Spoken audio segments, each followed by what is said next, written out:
Hello again, my friends. Well, here we go. I asked for it, so I'm going to do the Carpo Q&A responses to the questions that I got. Anybody who watched my last Q&A responses knows it took like 6 videos to answer them, so I'm going to try to go over them briefly. If it's something that I need a deeper answer to, then I'll have to cover it later. So here's the first question. I'm just going to go up the list. Thoughts on creating reality with thoughts. Vibration. Do we create our reality with our minds, or is it created for us by the universe in order for us to learn?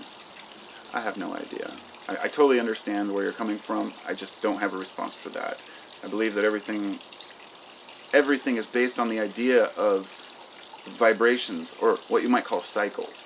But when you get to the minuscule, subatomic realm, it's no longer really a vibration. It's more of what they would call, I guess, electrical impulses. I don't know. That's the thing. It gets too complex, and nobody really knows. And I think that with 7 billion people not being able to figure it out, I'm not even going to make an attempt to understand it, or try to explain, or pretend I understand it. He says, here's another. Why exist? Why existence exists? What is the human existence? The universe? Why? What? Why is this video even being made within a universe? And I'm asking what fucking water I'm swimming in. Exactly. That's the exact same question we all have. I have no idea, because we have nothing to compare it to. We are on the inside. We cannot see from the outside. So we have no idea how big things really are, or how small things really are. I think it's beyond us. Why is existence? You're asking the biggest question in history. Why does anything exist at all? And what would be the alternative? If nothing existed, how could there be empty space when there's nothing to make space? It's fucking mind-blowing. It's the one question that just I can never answer. I don't think anybody will ever answer. He also asks, do you read books? Do you enjoy reading for fun? What are good books to read for fun? I go through cycles of reading. I will read... I don't really like nonfiction, I don't really like fiction. I like nonfiction. I like to read informative books. I like to read things about biology, science, but I have read some interesting books, like the Michael Talbot, who wrote a book called The Holographic Universe, which talked about the subatomic realm and how everything is really just vibration, like what you're talking about. I would read that book. It's fascinating. Oliver Sacks' Hallucinations is a recent one I read. Behold a Pale Horse by William Cooper. When I was younger, it set me on these tangents, but yeah, I like mostly books that are informative. I like occult history, knowledge, ancient, information, some of the mystery school teachings, things like that, fascinating stuff, like the Emerald Tablet and things like that, which have these little metaphors to decipher and try to understand, so... See, I've only answered one person, and I'm already 3.5 minutes into it. That was from QAAA. This one's from Randomness. It says, just how wet is it in Oregon-Washington border area from November to April, and is it a torrential downpour or more of a mist? It's more of a drizzle and just cloudiness. We don't get torrential downpours here hardly ever, only in the summer. And actually, I found out that in the south, in places like Georgia, they actually get more rainfall than here in the northwest. It's just that theirs happens quickly, and then they're done. They have torrential downpours where people pull over to the side of the freeway in Tennessee and stuff. When I was there at Bonnaroo, I was like, Jesus. Trucks are pulling over for a rainstorm. I mean, it must be big, and it was. So it's more of just kind of a, an overcast. But there are very, very warm moments, too, where it's, unseasonably warm, but that means 60 here. So you've got to like a little bit of clouds to live here. Next question is from Felix Ortega. He says, what was your most embarrassing moment from your childhood? Damn it, I was going to go back and actually think about these before I did this. My most embarrassing moment from childhood. That's a really tough one. I would say that it wasn't really a moment, but rather a time in life. And I mentioned this in a previous video where I used to have really chapped lips, like when I was in junior high. And I was talking to my mom about this, and she was saying it was probably stress and anxiety. And I believe it. My dad was sick and at that time, and things were getting crazy. My parents had just got divorced, and yeah, it was chaos. But licking your lips and having nervous habits, I didn't realize until 15 years later that I have, I guess what you might call mild Tourette's. I would have twitches and these various behavioral twitches and stuff, which got worse when I was stressed.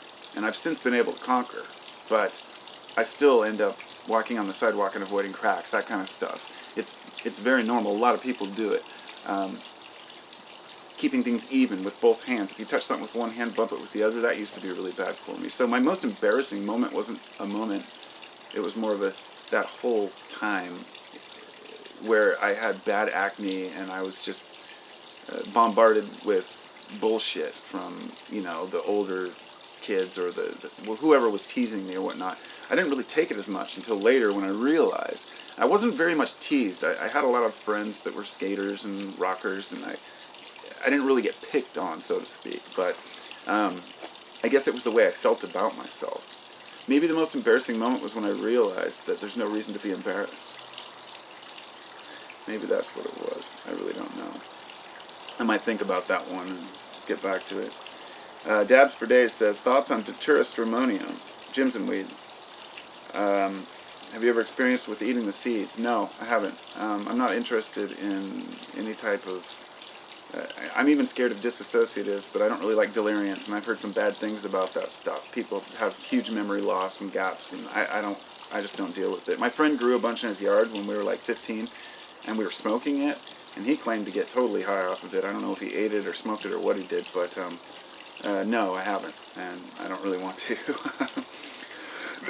Castle's Concoction says, have you researched or cultivated ruderalis hybrids, aka autoflowers?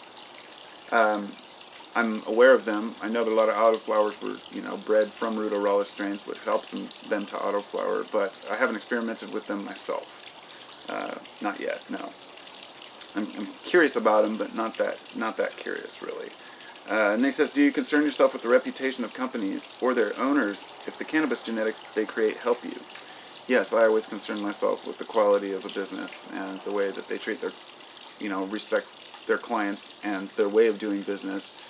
If something helps me, it doesn't, I could say my example would be that I don't shop at Walmart. I know that I could go there and get things a hell of a lot cheaper than I do at the place I go. But I don't, because even though it would help me, I know that it's also helping a company that I don't support. And that's maybe a bad comparison, but... Then he says, as a business owner, do you have any insight in the beginning to work for yourself? When did you decide to run your business? No. I just have always wanted to work for myself. I worked for other people for a long time, but then I got my contractor's license and just slid into it. It's a lot of work. Working for yourself is a huge pain in the ass. People think that that they might be able to, be happier working for themselves, set their own hours. It takes a lot of determination and motivation, as well as you don't have anything to fall back on, no unemployment, things like that. So it can be tough, but I like it because I have to make my own rules. He says, have you had any paranormal experiences? Yeah, well, no. I've had some interesting inside Satori experiences or awakenings, but I've never seen a ghost. I've seen one UFO situation about 1.5 years ago with my oldest son, and I've talked about that in previous videos, but I've never really had any actual paranormal experiences I can speak of. Leonard says, have you ever researched magic very deeply or have experiences with it? For the first part, yes. I have researched magic deeply. I was really curious about scrying and mirrors and seances and all this stuff, but no, I've never practiced any of it myself because I believe that regardless of how people feel about magic, using magic is using energy, and using any type of energy robs energy from somewhere else, if that makes sense. We've all heard the stories, whether or not you believe in these things. When a person gets, uses a lot of psychic energy, it drains them. And I don't see any need for me to really get involved, and maybe it's just that I don't want to open the door of any potential negative effects from it. I practiced a little meditation, and that's about as far as I get into, and that's not magic at all. I'm just saying that that's about the only practice that I do related to anything, if I do it, and it's been a long time. So I'm fascinated with it, but I've never had any experiences myself. Felix Ortega says, do you think it's good karma to squash bugs? No. course it's not good karma to squash bugs. I think what you meant was, is it bad karma to squash bugs? And it's really funny because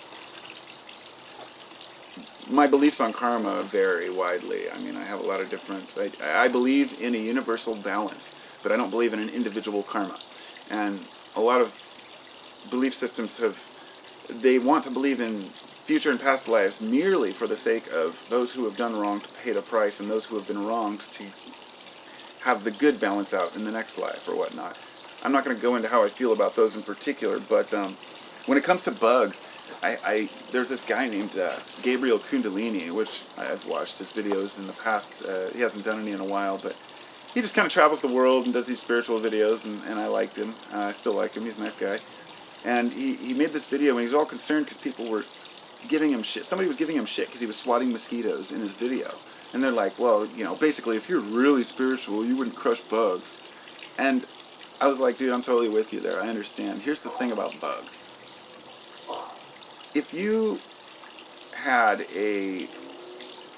let's say a chewing, if some kind of a bee or a beetle landed on your arm and started boring into your arm, would you allow him to just go ahead and bore into my arm? Of course not. You would do everything you could to get him off. The same reason we get rid of ticks. And squashing mosquitoes is no different. This is an insect that's trying to do what it needs to do to survive, but it's causing you grief. A good one is people who have ants in their houses or pests. There have been stories there was one guy who he was Hindu, and in his religion he couldn't squash or kill bugs. So he had an infestation of cockroaches in his apartment. He lived in this huge apartment building. The whole building became infested because he was the only one that wouldn't allow them in to spray. And it was a religious-based thing, so it caused this whole chaotic, thing.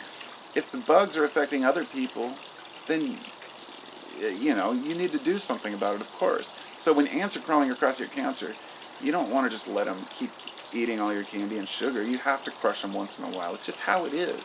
But don't think of them as individuals. That's kind of how insects are a community. Just like the anthill is one being. So it's not like you're really hurting them. You're just kind of brushing them off.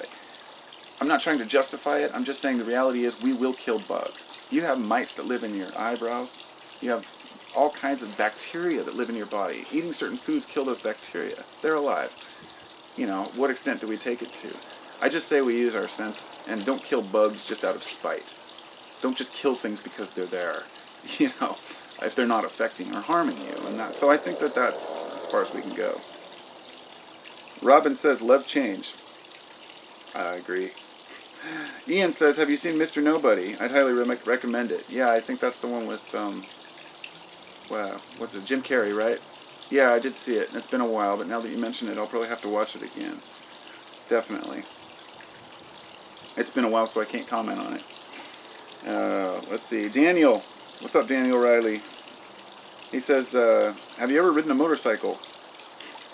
I've ridden a motorcycle twice. One dirt bike, just with some biker friend that he hung out on the drag strip, one of my mom's friend's son. And I rode it around just for a minute. And then I rode another dirt bike around this other track another time. And then I rode a quad one time. I was actually a three-wheeler in California.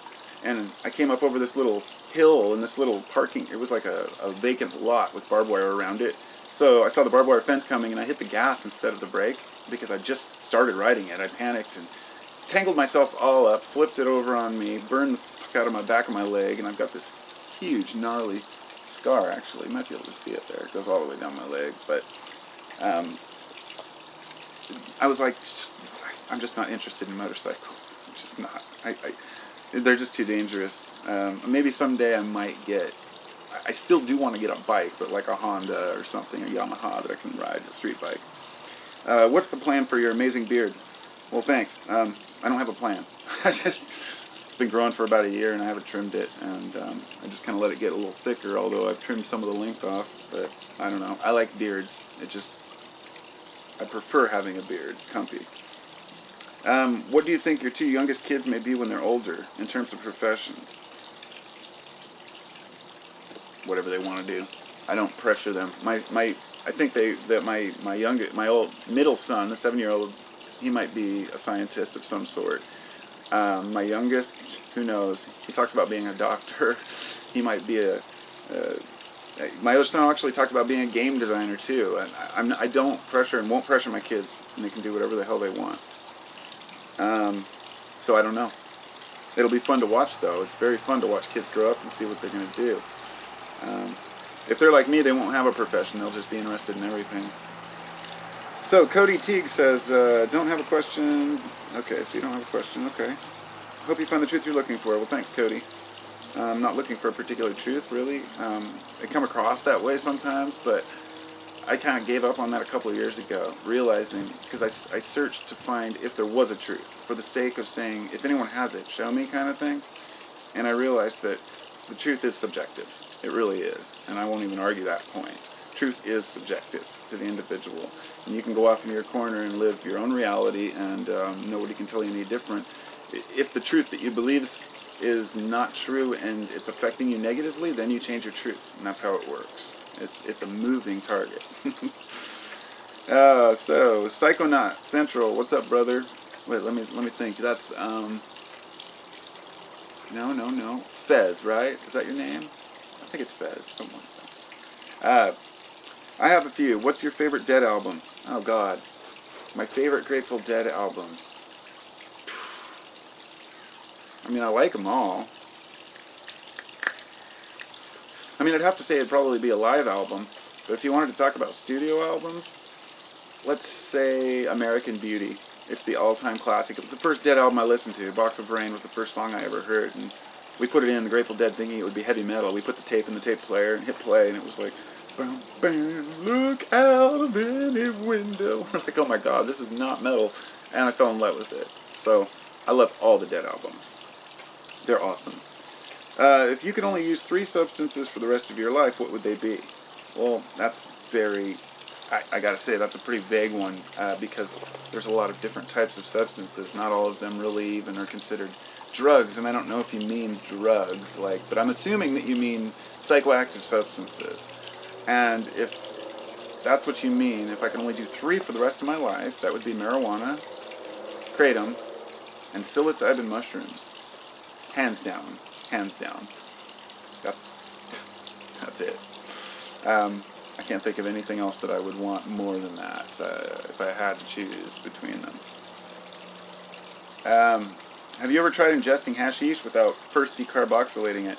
There's some theory going around on the boards that when hash is made, certain methods of extraction and compression of the glands decarboxylates the material.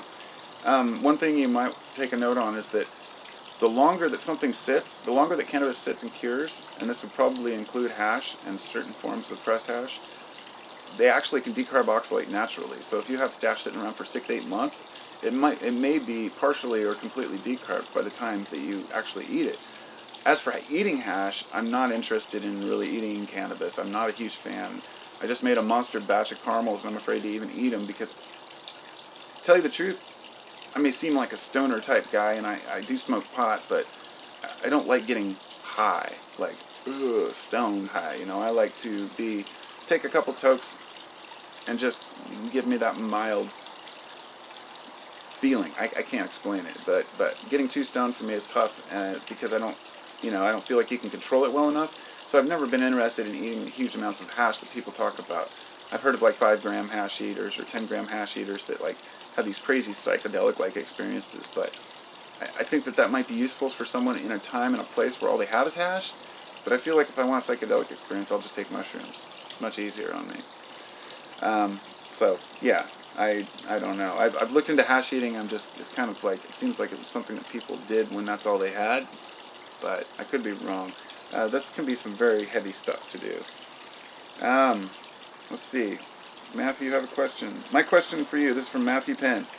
How do you feel about John Mayer taking over the lead role in the Grateful Dead? At first I was like, who the hell is John Mayer? I don't listen to any mainstream music, so I didn't know even who he was. I just heard of him. Actually, I heard him from Family Guy when they were making fun of him.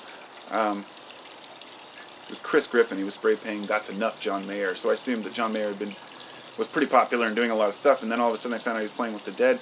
He did a great job. He's got his heart into it. At first, I did not like it. I told my wife I don't like his voice. I can't stand it. It's annoying. But after seeing him live and seeing the passion they put in, with him and the bassist, who is, I forget his name at the moment, but they're both phenomenal.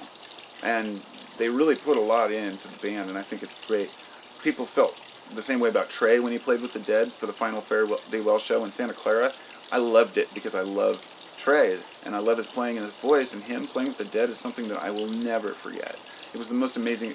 I didn't even get high the whole first night. I just sat there, and we were behind the stage, but it was kind of open. Just stared the whole time, just tears running down my cheeks. I was just like, oh my God, this is the best experience ever. The most intense, dead sober, emotional experience I've had in a long time. But I try not to be opposed to who's playing, or as long as their passion's in it and they're not in it just for money or fame, and the Dead were never in it, and I don't think Mayer was doing it for that. I think he's really has the respect for the position, even though I still don't like his voice very much. It's alright. Dean says, do you ever think that the DEA will update the schedule of drugs, as in move certain substances from 1 to 3? In my opinion, I think cocaine should be moved to Schedule 1, LSD to 3, and marijuana to 3, for example. Well, the problem is with that is that LSD has some clinical trials to show that it's useful. However, cocaine has been proven to be useful. It's been used in anesthetics for, 100 years, so it has a proven historical use, and cocaine is still used in certain procedures. Now they use lidocaine and novocaine and procaine and all these other things, but cocaine is still used in a lot of parts of the world. Moving it to Schedule 1 would mean it has no medical value whatsoever. Cocaine's not that big of a...